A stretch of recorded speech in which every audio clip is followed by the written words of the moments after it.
Salt bridge and reversible cell functionality.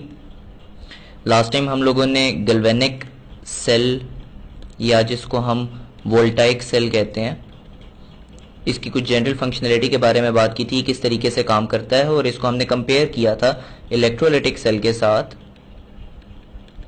ताकि आपको इनको दोनों को डिफरेंशिएट कर पाओ। गैल्वेनिक सेल के अंदर जो मेजर डिफरेंसेस थे फ्रॉम द इलेक्ट्रोलाइटिक सेल वो ये थे कि इन गैल्वेनिक सेल एक स्पॉन्टेनियस रिएक्शन हो रहा होता है। स्पॉन्टेनियस मीन्स ये खुद ब खुद हो रहा होता है, आपको एक्सटर्नली कोई एड नहीं लगानी पड़ती, no external power source is required. ठीक है।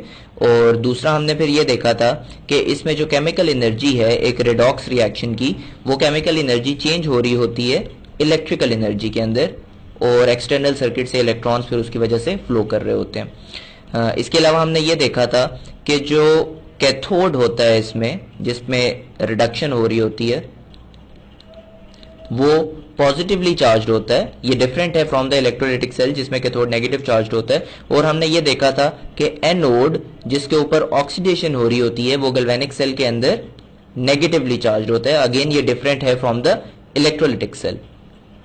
आज हम यहीं से आगे बात लेके चलते हैं अबाउट द गैल्वेनिक सेल, और हम देखते हैं कि गैल्वेनिक सेल के अंदर और किस किस्म की फंक्शनैलिटीज हो रही होती हैं। Will use N animation, reference reaction.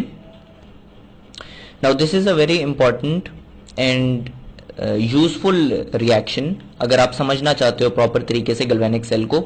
इसमें आप देखो we have used two plates, one is zinc plate, ठीक है, और इसके साथ आपको नीचे एनोड लिखा नजर आ रहा है। एनोड क्यों है ये जिंक प्लेट, ये भी थोड़ी देर में हम बात कर लेते हैं। और यहाँ पे दूसरी प्लेट हमने कॉपर की यूज की हुई है और ये यहाँ पे कैथोड के तौर पे बिहेव कर रही है। ठीक है। अब यहाँ पे बाहर से हम कोई एक्सटर्नल सोर्स तो लगा नहीं रहे। ये जो ऊपर आपको नजर आ रहा है this is a volt meter जो चेक कर रहा है कि वोल्टेज कितनी जनरेट हो रही है as a result of this reaction. ये एक स्पॉन्टेनियस रिएक्शन हो रहा है। किन चीजों का रिएक्शन हो रहा है अब हम ये बात कर लेते हैं।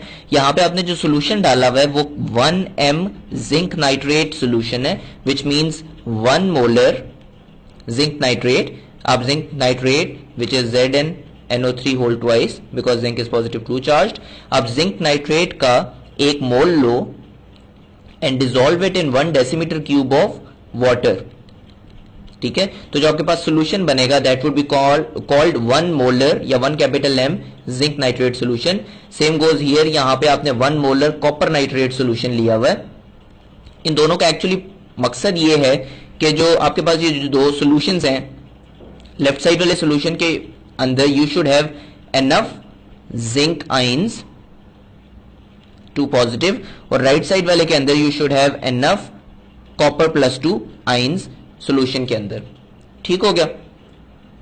अच्छा, how does this reaction start. ये जो आपको एक छोटा सा डॉट नजर आ रहा है जिसको उसने मैग्नीफाई करके फिर यहां पे दिखाया हुआ है, ये आपको प्लेट को उसने जूम इन करके दिखाया है। Plate is actually made up of the small dots जो आपको ग्रीन में नजर आ रहे हैं, लाइट ग्रीन कलर में। ये आपके पास जिंक के एटम्स है मुख्तलिफ।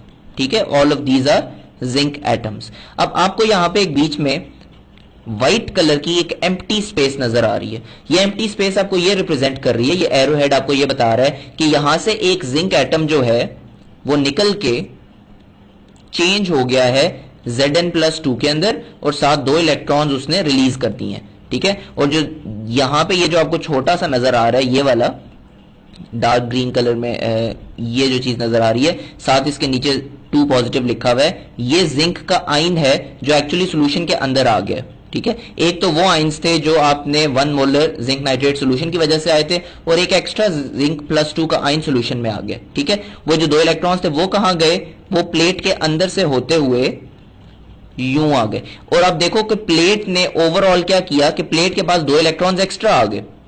ये जो Zn+2 है ये तो सोल्यूशन में आ गया ना, लेकिन जो प्लेट है उसके पास 2 इलेक्ट्रॉन्स एक्स्ट्रा आ गए जिसकी वजह से प्लेट पे नेगेटिव चार्ज आ गया। अब आप मुझे बताओ, जिंक अगर जिंक पॉजिटिव में चेंज हो रहा है तो चार्ज इसका इंक्रीज कर रहा है। ये एक ऑक्सीडेशन रिएक्शन है ना।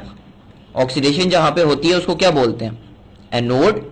सो हम इस वजह से जिंक को एनोड बोल रहे थे यहां पे। ठीक है। ये जरूरी नहीं है कि हमेशा यूं ही हो, डिपेंड करता है कि ऑक्सीडेशन होती है कि रिडक्शन होती है उस इलेक्ट्रोड के ऊपर। अब यहां से इलेक्ट्रॉन्स गुजरते गुजरते गुजरते जब इस वोल्ट मीटर के अंदर से गुजरेंगे तो वोल्ट मीटर ये पढ़ लेगा कि